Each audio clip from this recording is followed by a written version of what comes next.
నమస్తే, నేను మీ గాయత్రి. ప్రస్తుతం మనతో పాటు ఉన్నారు ప్రముఖ ఆధ్యాత్మికవేత్త, జ్యోతిష పండితులు పోతుకూర్తి చంద్రమౌళి శాస్త్రి గారు. గురుగారితో మాట్లాడదాం. నమస్కారం గురుగారు. ఓం శ్రీమాత్రే నమః. ఓం నమః శివాయ.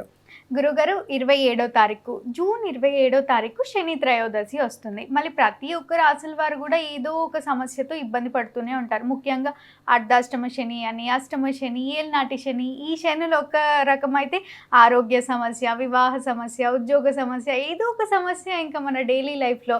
అలాంటి వాళ్ళందరికీ కూడా ఈ శని త్రయోదశిని ఎలా వినియోగించుకోవాలి అంటారు? ప్రతి ఒక్క రాశి వారు ఎలాంటి కార్యక్రమాలు చేసుకోవాలి, ఎలాంటి పరిహారాలు పాటించాలి, ఒకసారి తెలియజేయండి. ఓం శమగ్నిరగ్నిభిష్కరశ్చన్నస్తపతు సూర్యః శంబాతో వా త్వరప అపసృతః.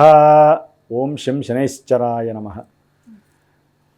అమ్మ, శని మహానుభావుడి యొక్క అనుగ్రహము మీరన్నట్టుగా ఇందాక ఎవరైతే శని వలన పడుతున్నటువంటి ఈతి బాధలు, దారిద్ర్య బాధలు, అనారోగ్య సమస్యలు, అనుకున్న ప్రతి కార్యం ఆలస్యం అవుతున్న వాళ్ళందరికీ కూడా శని అనుగ్రహం త్వరగా కలిగి ఆలస్యం అవుతున్న ప్రతి కార్యక్రమం ఫాస్ట్గా అవ్వటానికి మనకి భగవంతుడు కాలమానంలో మన యొక్క అంతరిక్షంలో ఈ యొక్క ఈ శని కావచ్చు, గురుడు కావచ్చు తిరుగుతున్నటువంటి వేళా విశేషంలో వారము అధిపతి అంటే వారము ప్లస్ తిథులు వీటితో కలిపి ఒక బోనస్ పాయింట్ లాగా మనకి ఇస్తూ ఉంటాడు. దాంట్లో శని త్రయోదశి మొన్న అమావాస్య ముందు వచ్చిన శని త్రయోదశి మధ్యాహ్నం వరకే ఉంది. ఈసారి జూన్ మాసము 27వ తేదీ శనివారము త్రయోదశి రాత్రి 11:30 వరకు ఉంటుంది. ప్లస్ ఆ రోజున నక్షత్రము అనురాధ నక్షత్రము. అంటే చంద్రుడు చాలా విశేషం. ఎందుకని చెప్తా. చంద్రుడు అనురాధ నక్షత్రంలో ఉన్నాడు అంటే చంద్రుడు పరిపూర్ణంగా బలహీనంగా ఉన్నట్లు లెక్క. ఎందుకంటే అనురాధ నక్షత్రము వృశ్చిక రాశిలో ఉంటుంది. చంద్రుడు వృశ్చిక రాశిలో ఉంటే ఆయన నీచ స్థితిలో ఉన్నట్టు లెక్క. చంద్రుడు శని నక్షత్రంలో ఉంటే మానసికంగా దుర్యోగము కలుగుతున్నట్టుగా లెక్క. ఈ నక్షత్రంతో పాటుగా శని భగవానుడికి 3 నక్షత్రాలు మొత్తం ఉంటాయమ్మ. పుష్యమి, అనురాధ, ఉత్తరాభాద్ర. ఈ 3 నక్షత్రాలు శనికి సంబంధించిన పరిపాలిత నక్షత్రాలు. అంటే చంద్రుడు ఈ నక్షత్రాల్లో ఉన్నప్పుడల్లా వాళ్ళ కొంతమంది మనసులో అయితే కనుక మనసుకి ఎన్నో రకాల ఇబ్బందులు. ఇవాళ అనుకుంటారు చేద్దామంటే ఇప్పుడు అయిపోతుంది నేను వచ్చేస్తా అంటారు, సాయంత్రం వరకు వాళ్ళు రారు. ఏమన్నా అంటే అక్కడ ఏదో రకమైన ఆలస్యం. ఇంకొంతమందికి పోస్ట్ పోన్లు అవుతూ ఉంటాయి. ఉద్యోగాదులు కానీ వ్యాపారంలో బిగిన్ చేద్దాం అనుకుంటారు వ్యాపారం. ఇప్పుడు బిగిన్ చేస్తే 2 సంవత్సరాలకు కానీ వాళ్ళకి సక్సెస్ కాదు. అంటే ఆ యొక్క ప్రొసీజర్స్ అన్నీ ఆలస్యం అవుతాయి. ఉద్యోగంలో ఎన్నిసార్లు వాళ్ళు అటెంప్ట్ అయినా కూడా సక్సెస్ రాదు. వివాహాలు సంబంధాలు ఎతుకుతూ ఉంటారు. అలా వచ్చేసి అయిపోయింది పెళ్ళి అని అందరూ చెప్పుకుంటారు. ఈ లోపల వాళ్ళు మళ్ళీ ఫోన్ చేయటమో లేకపోతే ముహూర్తాలో లేదా జాతకాలు కలవలేదనో పక్కకి వెళ్ళిపోతాయి. అంటే ఈ యొక్క శని వలన ఏంటంటే ముఖ్యంగా ఆలస్యం అమ్మ. అట్లాగే బద్ధకం. ఎవరన్నా ఇంట్లో వాళ్ళు ఎవరికన్నా ఈ శని దశలో లేకపోతే ఇందాక మీరు అన్నట్టుగా ఏలినాటి శనిలో అవి జరుగుతున్నాయి అనుకోండి, ఏదైనా పని చెబితే నేను లేవలేను, నేను చెయ్యలేను అంటే బద్ధకంతో కూడినటువంటి మాటలు, ఏ పనికి నేను పనికిరాననేటువంటి నిస్సత్తువుగా ఉంటారు ఎప్పుడు. దాన్ని ఎదిరించేటటువంటి ప్రక్రియలోనే ఈ పూజలన్నీ చేసుకోవాలి. ఇక కొంతమందికి అతి నిద్ర, లేవరు. అంటే సూర్యోదయానికి ముందు లేస్తే సూర్యుడి యొక్క బలం పెరిగి శని యొక్క ఇది తగ్గుతుంది, బలం తగ్గుతుంది. వీళ్ళు ఏం చేస్తారు, 11 వరకు పడుకుంటారు. దానికి కారణం శని భగవానుడు. అంటే అతి నిద్రాలోలుడు అంటారు కదా. అంటే ఈ విధంగా శని ఇచ్చేటటువంటి ఫలితాలు కొంతమందికి దీర్ఘకాలికమైనటువంటి అనారోగ్యాలు కలుగుతూ ఉంటాయమ్మ. అంటే ఓ పట్టాన ఏవి తగ్గవు. అది షుగర్ అనుకోండి, క్యాన్సర్స్ అనుకోండి, లేకపోతే కొంతమందికి శ్వాసకోశ బాధలు అనుకోండి, లేకపోతే కొంతమందికి పేగులకి సంబంధించిన సమస్య కానివ్వండి, మూత్రనాళాలకి సంబంధించి అట్లా పురీషనాళానికి సంబంధించినవి, లేకపోతే మలభాగానికి సంబంధించినటువంటివి, ఇలాంటివన్నీ కూడా చాలా ఎన్నో అనారోగ్య సమస్యలు దీర్ఘకాలికంగా ఉండి వారు నిత్యము చేసేటటువంటి పనులకి అవి ఆటంకంగా కలిగి వాళ్ళు పడే క్షోభ అంతా ఇంత ఉండదమ్మా. ఇవాటి అన్నిటికీ కారణమే శని భగవానుడు. అట్లాగే ముఖ్యంగా అమ్మ ఈ యొక్క శని భగవానుడికి సంబంధించి కుంభరాశి, మీనము, మేషము వీరు రకరకాలైనటువంటి అనుభవాలు వీరికి జరుగుతూ ఉంటాయి. ఎందుకని ఏలినాటి శని దోషాన్ని అనుభవిస్తున్న వాళ్ళల్లో ఈ 3 రాశుల వాళ్ళు ప్రప్రథమంగా ఉన్నారు. మొదటి రాశి మేషము, చివరి రాశి మీనము, దాని వెనకాల కుంభరాశి. ఓకే. కాబట్టి శని మీనరాశిలో ఉన్నాడు కదా, జలరాశిలో ఆయన ఉండి నానా క్షోభల్ని, కొంతమందికి ఆరోగ్యం అనారోగ్యపరమైనటువంటి సమస్యలు, అంటే మీనరాశి వారికే కుంభము, మీనము, కుంభం. మేషము. అంటే ఆయన ఉన్న స్థానాన్ని బట్టి కొంతమందికి అప్పుల బాధ, కొంతమందికి ఉద్యోగాలు పోయిన బాధ, కొంతమంది కుటుంబంలో ఎడబాట్లు సమస్యలు, కొంతమందికి ఏది మాట్లాడినా అవతలవాడు చెడు కానీ వీడి యొక్క కీర్తి ప్రతిష్టలు పాడు చేయటం, కొంతమంది ధనాన్ని మోసం, అంటే అవతలవాడు వీళ్ళని మోసం చేసి ధనాన్ని సంపాదించటం, అట్లాగే కుటుంబంలో విద్వేషాలు, ఒకటి కాదమ్మా వివాహపరమైన ఆటంకాలు, ఎడబాట్లు, ఇట్లా నెగిటివ్నెస్ అన్నిటిని కూడా ఈ 3 రాశుల్లోనే ఆయన రంగరించి పెడుతూ ఉంటాడు. ఒక రాశికి మళ్ళీ జన్మజాతకంలో మళ్ళీ వేరే లింక్స్ ఉంటాయమ్మా. అంటే ఇవన్నీ మాకు 7.5 సంవత్సరాలు తప్పవా అని కొంతమంది అడుగుతారు. ఏముండదు.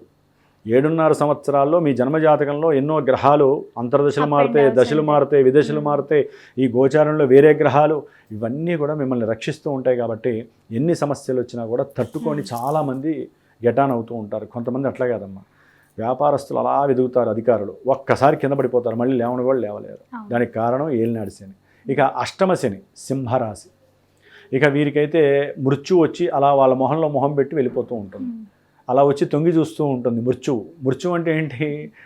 మరణం అని కాదు, ప్రమాదాల రూపకంగా ప్రమాదం, భార్య రూపకంగా ప్రమాదం. అంటే భార్య రూపంగా ప్రమాదం అంటే భార్య రోజు చిత్రహింసలు పెట్టే వాళ్ళకి అది ప్రమాదంతోనే సమానం. ఎప్పుడు భగవంతుడా పక్కకి వెళ్ళిపోతానా అని చూసుకుంటూ ఉంటాడు. కొంతమందికి ఉద్యోగంలో ప్రమాదము, అంటే వీరి కింద పనిచేసే వాళ్ళతో సమస్యలే, వీరి పైన వాళ్ళతో సమస్యలే, అదొక ప్రమాదము.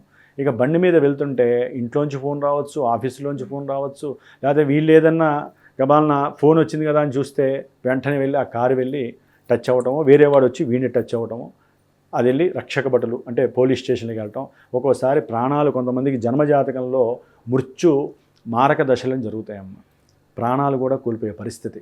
అంటే సింహరాశికి అష్టమంలో ఉన్న శని ఏదో రకమైన ఇబ్బందులు, డబ్బులు వస్తాయి అనుకుంటే డబ్బులు పోతాయి, భార్యాభర్తల మధ్య విభేదాలు తారాస్థాయికి అంటుకుంటూ ఉంటాయి. ఇట్లా ఎన్ని రకాల సమస్యలు అన్ని రకాలుగా, అంటే ముళ్ళు గుచ్చుకున్నట్టుగా ఉంటుందమ్మా వీళ్ళకి. రంధ్ర శని అంటారు. ఇక ధనుస్సు రాశి, వీరికి ముళ్ళు గుచ్చుకున్నట్టుగా గుచ్చుకుంటుంది, వెళ్తుంది. అంటే సమస్యలు ఆరోగ్యపరంగా సమస్యలే, కొంతమంది విద్యార్థులకు విద్యాపరంగా సమస్యలు వస్తూ ఉంటాయి, ఆటంకాలు వస్తాయి. గృహం పనులు, ఎవరైనా సరే ఇంటి పనులు ప్రారంభం చేసినా, లేకపోతే పెద్దవాళ్ళ ఆస్తి వీళ్ళకి వస్తుంది అనుకుంటే అది కాస్త ప్రొలాంగ్ అవ్వటము, అన్నదమ్ములు అక్కచెల్లెలు ఉంటారు కదా, లేకపోతే అవతల వాళ్ళు సంతకం చేయకపోవటము, లేకపోతే వీరి యొక్క భూమి అవతల వాళ్ళు ఆక్యుపై చేయటం, గవర్నమెంట్ వాళ్ళతో లేనిపోని ఇబ్బందులు పడటము, ఇట్లా ఏ రకంగా కావాలంటే ఆ రకంగా ఒక రకంగా గృహ సమస్యలతో పాటుగా మాతృ సంబంధిత అనారోగ్య సమస్యలు కావచ్చు, విద్యా సంబంధ సమస్యలు కావచ్చు, వాహనపరమైనటువంటి సమస్యలు కావచ్చు, ఇట్లా ఎప్పుడు కూడా ఏదో డబ్బు ఖర్చు అవుతూనే ఉంటుంది వీళ్ళకి. సహాయం చేస్తే మాటపడి అవమానింపబడటం, ఉద్యోగంలో వాళ్ళకి ఇష్టం లేకపోయినా వేరే చోటికి పోస్టులు వేయటము, దాని ద్వారా వీరికి గృహానికి దూరం అవ్వటము, భార్యాభర్తల మధ్య గృహంలో సౌఖ్యం లేకపోవటం, అంటే బంధువులంటూ ఉండటము, తల్లిదండ్రులు ఉండటము, మరి వీళ్ళిద్దరూ సౌఖ్యంగా ఉండకపోవటం, దాని ద్వారా సంతానపరమైన సమస్యలు, ఇట్లా ఈ అర్ధాష్టమ శని ప్రాబల్యము. ఇట్లా చూస్తేనమ్మా ఈ రాశుల వారితో పాటుగా ఎవరైనా సరే శ్వాసకోశ బాధలకు సంబంధించి ఇందాక చెప్పినటువంటి అనారోగ్య సమస్యలు కానివ్వండి, ఏ రకమైనటువంటి సమస్యలు ఉన్నా లేకపోయినా ఈ యొక్క శనిత్రయోదశిని చక్కగా నిండు మనసుతో స్వామివారిని ఉదయ ప్రాతకాలంలో శిరస్నానం చేసి, శన్యూష కాలం అని ఉంటుందమ్మ, అంటే బ్రహ్మముహూర్తం 4:40 నుంచి సూర్యోదయానికి వరకు కూడా శన్యూష కాలము. ఈ కాలంలో ఎవరైనా ప్రయాణం చేసినా సుఖంగా సౌఖ్యంగా జరుగుతుంది. ఏదైనా శని భగవానుడికి అభిషేకం చేసి నువ్వుల నూనెతో 19 ఒత్తులు వేసి నువ్వుల నూనెతో పశ్చిమం వైపు దీపారాధన పెట్టి దాని కింద నల్ల నువ్వులు లేకపోతే ఉప్పు వేసి దానిపైన చేసి, నల్ల నువ్వులు వీరి చుట్టూ కూడా దిష్టి తీసుకొని రూపాయితో దాంట్లో వేస్తే దరిద్ర బాధలు పోతాయి, కార్యక్రమాలు ముందుకు జరుగుతాయి, వివాహం కాని వారికి వివాహ సిద్ధి కలుగుతుంది, ఇట్లా ఎన్నో జరుగుతూ ఉంటాయి. కాబట్టి ఈ విధంగా శని భగవాన్ని ఆరాధించుకుంటూ ఆ రోజున ఈశ్వరాలయంలోనో హనుమంతుడి గుళ్ళోనో శని భగవానుడు ఉంటాడు, నవగ్రహాలు. ఇదంతా అయిపోగానే కాళ్ళు గడుక్కోవద్దు. ఎవరైనా ఒకవేళ దానం ఇవ్వాలనుకుంటే బ్రాహ్మడితో ముందుగా మాట్లాడుకొని దానానికి సంబంధించినవి దానం ఇచ్చి అప్పుడు కళ్ళు తుడుచుకోవాలి, స్నానాదులు చెయ్యక్కర్లేదు. గుళ్ళో దానం ఇస్తే కనుక అసలు ఆ కాళ్ళు కూడా కడుక్కోక్కర్లా, అప్పుడు భగవంతుడిని అవమానించినట్టు లెక్క. కాబట్టి వెంటనే నువ్వుల దానం అమ్మ, బియ్యము, నల్ల నువ్వులు, ఒత్తుల ప్యాకెట్టు, ఐరన్ ఇస్తారు, కానీ ఐరన్ కన్నా ఒక స్టీల్ గిన్నె కానీ స్టీల్ చెంబు కానీ ఇచ్చారనుకోండి, నువ్వులు పోసి దాని నిండా ఆ బ్రాహ్మడు యూజ్ చేసుకుంటాడు. అలా యూజ్ చేసుకునేవి ఇస్తేనే వీళ్ళకి పుణ్యం. కాబట్టి మనం ఇచ్చేది బ్రాహ్మడికి దానం ఎప్పుడూ కూడా సంతృప్తికరంగా ఇవ్వాలి. స్వయంపాక దానం ఇస్తారు భోజనం చేసుకునేట్టుగా. ఈ విధంగా ఇస్తే శని దోషంలో సొగభాగం ఆ దానం వలన వెళ్ళిపోతుందమ్మ. కాళ్ళకి చెప్పులు, గొడుగు, వర్షాకాలం కదా, ఎండాకాలం ఇవ్వచ్చు, వర్షాకాలం కూడా గొడుగు ఇవ్వచ్చు. చెప్పులు ఇవ్వటం, నల్ల చెప్పులు, లేకపోతే ఒక నల్ల వస్త్రం ఏదైనా వేసుకునేటట్టుగా ఒక టీషర్టు లేకపోతే ఒక డ్రెస్సు, పంచె కానివ్వండి ఇచ్చారనుకోండి, బ్లూ కలర్ పంచి ఇచ్చారనుకోండి, రాహుదోషాలు కూడా పోతాయి. బ్లూ కలర్ బ్రాహ్మడికి ఇట్లా ఇవ్వచ్చు.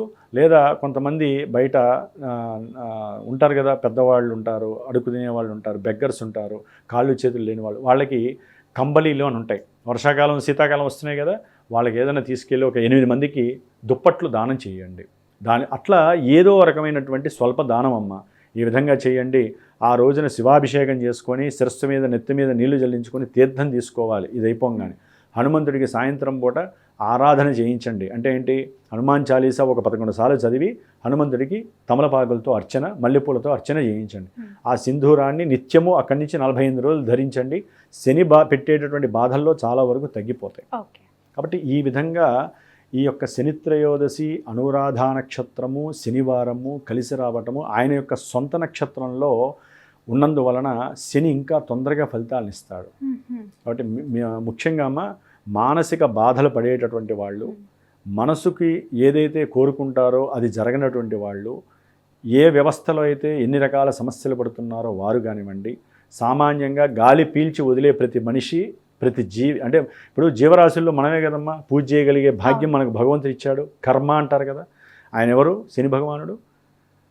కర్మ ఫలప్రదాత, కర్మని కలుగజేసేవాడు. ఆ కర్మ మనం చేయడం ద్వారా దానికి మళ్ళీ ఫలితాన్ని ఆయనే ఇస్తాడు. వీడు ఇంత పర్సెంటేజ్ చేశాడు కాబట్టి వాడికి ఉన్నటువంటి పూర్వజన్మ దోషము, కృత దోషము ఈ జన్మలో ఇంతకుముందు వరకు చేస్తూ ఉంటాం మనం, ఆ దోషాల్లో కొంతవరకు పక్కకి ఇట్లా ఎరేజ్ చేసేస్తాడు. అన్న యముడికి చెబుతాడు, వీడికి నేను ఇంత తీసేసాను కర్మదోషం, కాబట్టి వాడికి పైకి వెళ్ళే లోకంలో చనిపోయిన తర్వాత కొన్ని అవయోగాలకి సంబంధించిన ఉంటాయి కదా, అవన్నీ కూడా తీసేసేయి. వీళ్ళుంటే స్వర్గలోకానికి తీసుకెళ్ళు, నరకానికి తీసుకెళ్లేటప్పుడు కొన్ని దోషాలు వాడికి తీసేసేయి అని శని భగవంతుడు అన్నగారికి చెప్తాడు. కాబట్టి ఇట్లా ఎన్నో రకాలుగా శాస్త్రధర్మం, జ్యోతిష్య శాస్త్రము మనకి ఉన్నటువంటి ధర్మశాస్త్రాల్లో రంగరింపబడి ఉందమ్మ. కాబట్టి కర్మని చేయటం అంటే మనము దాన ధర్మాదులు చేయటం, పూజా పునస్కారాలు చేయటం, అభిషేకాదులు చేయటం. కొంతమంది ఉంటారు, గురువుగారు మేము చేసుకోలేమని, విదేశాల్లో ఉన్న వాళ్ళకి ఇవన్నీ కుదరవు, లేకపోతే స్వదేశంలో ఉండి కూడా కొంతమంది సమయం కుదరక చేయలేని వాళ్ళు ఉంటారు. కొంతమంది మంత్రభాగాన్ని నమ్ముకొని హోమం చేయాలంటే ఈ రోజుల్లో ఏమవుతుందమ్మా, విపరీతమైనటువంటి ధనము ఖర్చు అవుతుంది. కాబట్టి నా యొక్క శ్రీమాతా జ్యోతిషాలయ పీఠంలో నేను ఇలాంటి పండుగలు వచ్చినప్పుడల్లా అమ్మ, ఒకటి ముందు నా కోసం నేను చేసుకుంటాను. ఎందుకంటే నా కోసం నేను చేసుకుంటే ఎక్కడా కూడా భేదము ఉండదు, ఎక్కడా కూడా దోషము కనపడినివ్వను. కాబట్టి ఎవరైనా ఫోన్ చేసి గురువుగారు మా పేరు గోత్రాలతో కూడా మాకు ఈ సమస్యలు ఉన్నాయి చెయ్యండి అని కనుక అడిగితే కనుక చక్కగా ఆ రోజున, రేపు వచ్చేటటువంటి 27వ తేదీ శనిత్రయోదశి రోజున ప్రాతకాలంలోనే శనికి సంబంధించిన మంత్రం చదివాను కదా ఇందాక, వేదమంత్రము, ఆ మంత్రము ప్లస్ బీజాక్షర మంత్రంతో చేస్తూ మృత్యుంజయ జపాన్ని, మృత్యుంజయ పాశుపత హోమాన్ని కూడా ఆచరింపజేస్తూ ఆ రోజున ఆ విధంగా చేసినటువంటి భస్మాన్ని. అట్లాగే అమ్మ, మొన్న గురుపుష్యమి యోగము రోజున చాలామంది తెలియక ఆ రోజు చూసి ఫోన్ చేసిన వాళ్ళు ఉన్నారు. ఆ భస్మంతో పాటుగా గురుపుష్యమి యోగంలో కొన్ని రింగ్స్, ఏదైతే బంగారము, వెండి, రాగి ఉన్నాయి చూసారా, ఆ రింగ్స్ కూడా నేను ఒక 5-6 మిగిలినాయి అన్నమాట ఆ రోజు చేసినటువంటివి. ఆ భస్మంలో వేసి నేను పిరమిడ్లో పెట్టి పీఠంలో పెట్టాను. కాబట్టి ఎవరైనా సరే, అది అడిగారు చాలామంది, నేనేం చేయలేకపోయాను ఆ రోజున. కాబట్టి అవకాశం ఉన్నవాళ్ళు ఆ యొక్క ప్రసాదము, ఈ యొక్క శని యొక్క త్రయోదశి భస్మ ప్రసాదము ఇవ్వాలని కోరుకుంటే తప్పకుండా నాకు ఫోన్ చేస్తే నేను మాట్లాడి వారికి అందజేయగలుగుతాను. ఆ ఫలితం అంటే పుష్యమి నక్షత్రానికి అధిపతి శని కాబట్టి ఆ అవకాశం కూడా ఆ రోజు కలుగుతుంది. కాబట్టి 2 భస్మ ప్రసాదాలు వీరికి శ్రీరామరక్షగా ఉపయోగపడుతున్న ఉద్దేశంతో చెబుతున్నాను. ఓకే, తప్పకుండా గురుగారు. శని త్రయోదశి రోజు శని బాధలతో ఇబ్బంది పడే ప్రతి ఒక్కరి మన ప్రేక్షకుల కోసం మీ పీఠం తరపున పూజలు నిర్వహిస్తున్నందుకు చాలా సంతోషం. అలానే ఎలాంటి కార్యక్రమాలు చేసుకోవాలి, ఎలాంటి పూజా విధానాలు చేసుకోవాలి అని ఎంతో చక్కగా తెలియజేసినందుకు ధన్యవాదాలు. ఓం మృత్యుంజయాయ నమః, మృత్యుంజయేశ్వరాయ నమః.